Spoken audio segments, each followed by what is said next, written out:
이번 시간에는 컴퓨팅 사고가 무엇인지 다시 한번 간단하게 살펴보고, 그리고 나서 다른 사람들은 컴퓨팅 사고를 어떻게 정의하고 있는지, 그리고 이것을 학습해서 무엇을 하려고 하는지에 대해서 살펴보겠습니다. 그 후에 컴퓨팅 사고에 대해서 여러 학자가 나름의 정의를 했는데, 이 강좌에서는 어떤 것들을 다루려고 하는지 이야기를 하고 나서 컴퓨팅 사고를 처음 접하는 사람들이 할 수 있는 생각과 실제를 비교해서 우리가 하고 있는 이 공부가 도대체 뭔지 정의를 해 보겠습니다. 지난 시간에 살펴봤듯이 컴퓨팅 사고는 일상의 문제를 컴퓨팅 사고의 핵심 개념과 컴퓨터 과학의 도구를 이용해 해결하려고 할 때 필요한 사고 능력입니다. 다른 사고와 차이점은 문제를 해결하기 쉬운 형태로 재구성하고 문제를 해결하는 데 필요한 절차를 반영하는, 즉 문제의 해결에 중심을 두고 있는 사고 체계라는 것이고, 즉 사람이 문제를 쉽게 해결하기 위해서 사고하는 방식이라는 겁니다. 이 사고 능력은 게임을 할 때도, 문제를 풀고 핵심을 정리를 할 때도, 또 핵심을 정리하는 과정에서 사용해 온 것입니다. 그래서 다양한 분야에서 이미 사용하고 있는, 이미 우리가 가진 능력입니다. 그리고 어린 시절부터 경험을 통해 축적된 지식이기도 하죠. 그런데 이걸 왜 학습해야 하는 걸까요? 단순하게는 컴퓨터 과학이 익숙하지 않거나 컴퓨터 과학에 대한 이해가 없는 사람들이 우리가 사용할 수 있는 도구, 컴퓨터 과학의 도구, 이게 뭔지 알아야 될 필요가 있는 거고요. 실제적으로는 우리가 가지고 있는 이 능력을 제대로 활용할 수 있어야 되기 때문에, 그러니까 지금보다 체계적이고 효과적으로 사용하기 위해서라고 할 수 있습니다. 그러기 위해서는 훈련이 필요한 것이고, 이런 이유로 우리가 컴퓨팅 사고를 학습한다고 할 수 있겠습니다. 컴퓨팅 사고를 구성하는 역량은 이렇게 정의가 되어 있습니다. 여기 보이는 건 컴퓨팅 사고에 대한 다양한 정의 중에서 CSTA 그리고 ISTA, 그러니까 세계 컴퓨터 과학 교사협회 CSTA 그리고 국제 교육 기술협회 IST가 2011년에 정의한 것입니다. 이전에 우리가 살펴봤던 핵심 개념과 비교하면서 봐도 좋을 것 같습니다. 우선 문제를 분석해서 재구성하는 능력을 이야기합니다. 이것은 복잡한 문제를 해결할 수 있는 문제로 나누고 핵심만 정리해서 표현한다는 개념과 유사합니다. 그리고 문제를 재구성한다는 것은 문제 자체뿐만 아니라 문제 해결에 필요한 데이터, 즉 값을 선별하고 값들의 관계를 정리하는 것도 포함을 합니다. 그리고 당연하게 이 과정에서 현실 세계 데이터를 컴퓨터 과학의 도구로 단순화해서 표현하는 능력도 필요합니다. 정리하면 주어진 문제에 포함된 불필요한 요소나 개념 이런 것들을 배제하고 핵심적인 내용만, 그리고 표현될 수 있는 형태를 판단해서 다루기 쉬운 형태로 정리 혹은 단순한 형태로 변형하는 역량을 의미합니다. 그리고 찾은 문제 해결 방법을 정확하고 모호하지 않은 형태로 표현하고 이걸 다른 문제 해결에도 적용할 수 있도록 구현하는 것까지를 포함하고 있습니다. 그리고 어떤 문제를 해결하는 방법은 여러 가지가 있을 수 있습니다. 그렇게 한 문제를 해결하는 다양한 방법들 중에서 효과, 그리고 효율성을 기준으로 더 좋은 것을 선별하는 능력, 혹은 자기가 찾은 해결책이 효과적인지 검토, 판단할 수 있는 능력을 이야기하고 있고요. 마지막으로 한 문제의 해결책은 유사한 혹은 같은 다른 문제의 해결책이 되거나 해결책의 일부가 될 수 있습니다.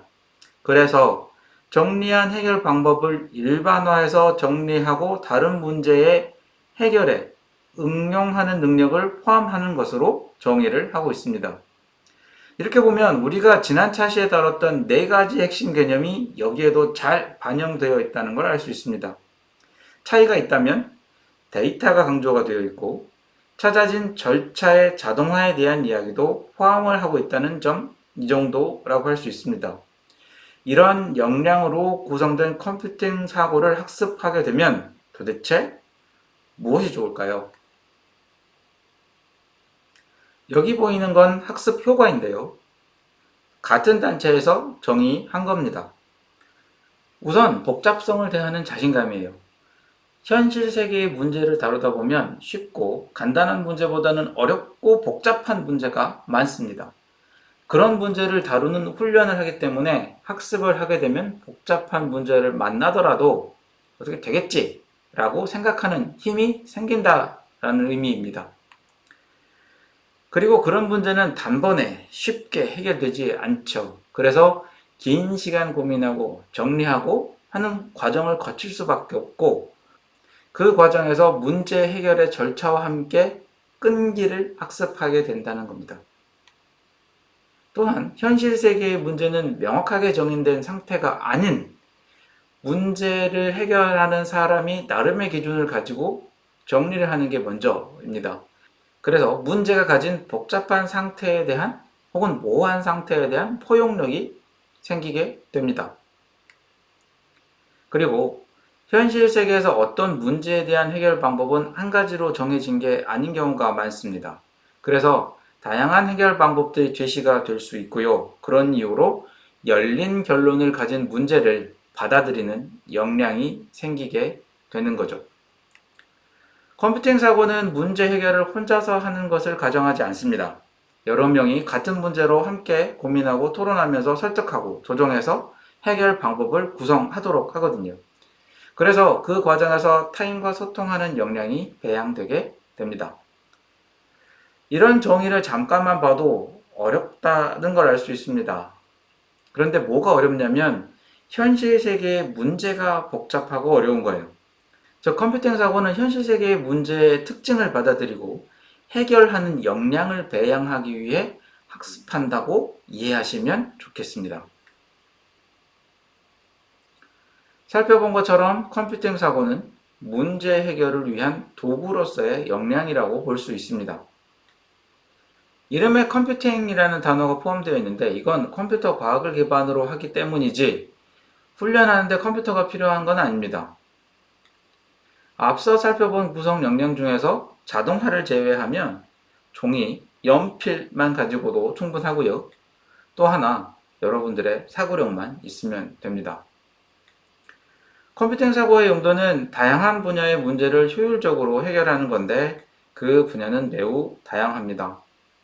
예컨대 프로그래밍 교육 분야에서는 학생들이 문제를 해결하고 알고리즘을 작성하는 과정을 통해 컴퓨팅 사고를 향상시킬 수 있습니다.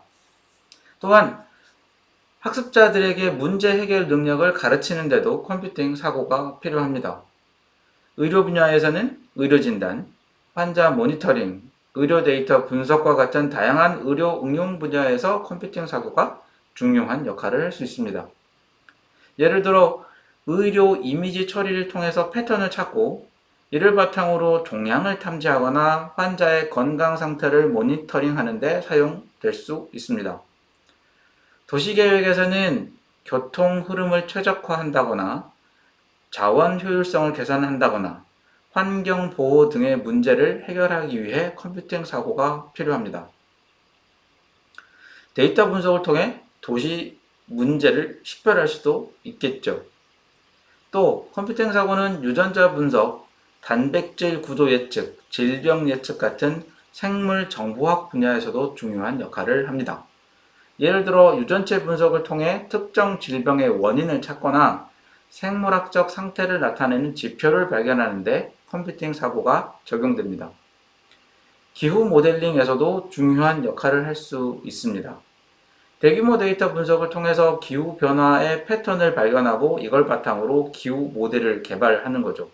그렇게 해서 미래의 기후 변화를 예측할 수 있도록 합니다. 이런 연구는 환경 보호, 그리고 재해 관리에 기여하고 정책 결정에도 영향을 주게 됩니다. 그리고 컴퓨팅 사고는 언어 학습과 자연어 처리 분야에서도 중요한 역할을 합니다. 예를 들어 기계 번역, 문서 요약, 감성 분석 같은 작업에서 컴퓨팅 사고가 활용됩니다. 대규모 텍스트 데이터를 처리하고 분석해서 언어의 구조와 의미를 이해하는 데 컴퓨팅 사고가 활용될 수 있습니다. 이런 연구는 언어교육, 정보검색, 인터넷 상거래 같은 다양한 분야에 적용되는 거죠. 자, 컴퓨팅 사고의 개념적인 구성 요소입니다. 개념적인 구성 요소는 그리고 절차는 학자마다 정의하는 요소와 절차가 조금씩 달라서 공통적인 요소들만 정리하면 그림에 보이는 것과 같은 형태가 됩니다. 우선 절차는 문제가 주어지면 문제가 해결하려고 하는 게 무언지 정의하는 것부터 시작해서 필요한 자료를 수집하고 분석, 표현, 정리 단계를 거쳐서 사전 확인, 즉 시뮬레이션을 거쳐서 자동화의 단계까지 이렇게 구성이 됩니다. 이 전체 단계는 문제를 찾아 정리하고 이걸 해결하기 용이한 상태로 재정의하는 단계에 요구되는 인지 역량, 그리고 정의된 문제를 분석하고 정리해서 자동화까지 수행하는 계산 역량으로 구분할 수 있습니다. 이 중에서 문제를 정의하고 자료를 찾아 문제를 해결하려는 시도를 하는 방법은 이전 교육 단계, 그러니까 초, 중등 교육에서 충분히 학습한 것으로 가정합니다. 그리고 시뮬레이션과 자동화, 그러니까 프로그래밍을 통한 구현은 필요에 따라서 전공 도메인별로 따로 교육이 이루어지는 요소로 간주합니다. 따라서 이 두 가지 영역의 공통 부분인 문제의 분석과 이를 통한 재정의 부분이 학생들에게 공통적으로 학습이 필요한 부분이고, 따라서 우리는 이 부분을 컴퓨팅 사고의 주요 구성 요소로 정의하고 이걸 학습할 예정입니다. 마지막으로 컴퓨팅 사고 학습과 관련해서 제가 자주 들었던 몇 가지 질문에 답을 제시하면서 정리를 하겠습니다. 우선 컴퓨팅 사고라고 하면 컴퓨터를 배우거나 컴퓨터를 잘 사용할 수 있어야 한다고 생각하는 경우가 있습니다만, 앞선 설명을 고려하면 완전히 잘못된 생각이죠.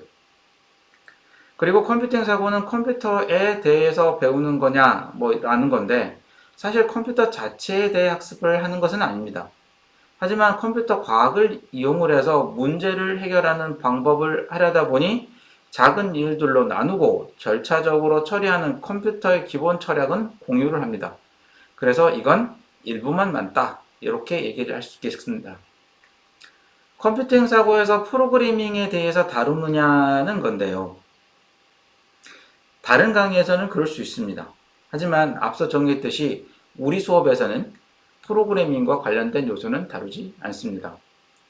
반면에 컴퓨팅 사고를 배우면 문제를 분석하고 재정의하는 역량이 배양되는데, 이건 프로그래밍의 기초 역량입니다.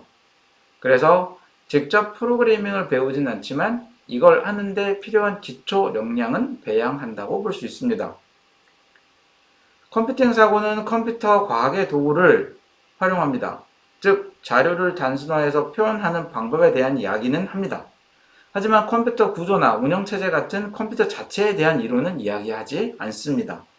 따라서 일부만 맞고 일부는 아니라고 이야기를 해야겠네요. 컴퓨팅 사고는 다른 사고 역량과는 차별되는 문제 자체를 재정의하고 효율적으로 해결하는 역량입니다. 이렇게 우리는 컴퓨팅 사고의 정의와 용도를 간략하게 살펴봤습니다. 이것으로 컴퓨팅 사고 자체에 대한 이론적인 정의는 마무리를 하려고 합니다.